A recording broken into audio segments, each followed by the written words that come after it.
For a number of years now, the GSMA has been pulling together a wide range of different policy positions, sometimes to meet the needs of individual markets, sometimes to meet the needs of changes in technology,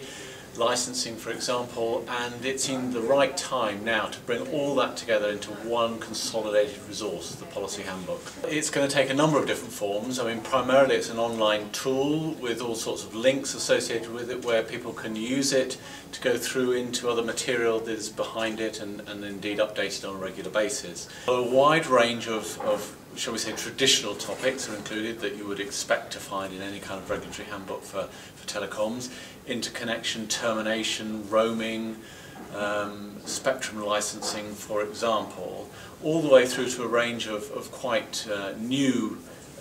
topics which are a feature, if you like, of the internet era and the convergence of internet content and telecommunication services like privacy, data security, net neutrality, etc.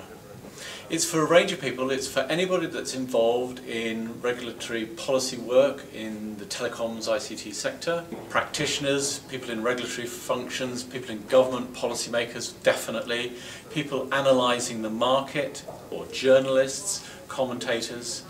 and people in operators as well, people who are looking at their own regulatory environment as a mobile operator and seeking to improve it through dialogue with their governments. It answers a question which I'm asked very often when I talk to regulators around the world, which is, can you give me an example of best practice? Can you give me some case studies of where this has worked, at whichever stage in the policy process you're at, whether it's early days planning all the way through to drafting of the law. It'll never be out of date because it's a living tool, it's predominantly an online tool, and in fact we're inviting people that use that tool from, for example, regulators, to post their own links and add to it so that the community improves the scale and scope of what they can get from that handbook.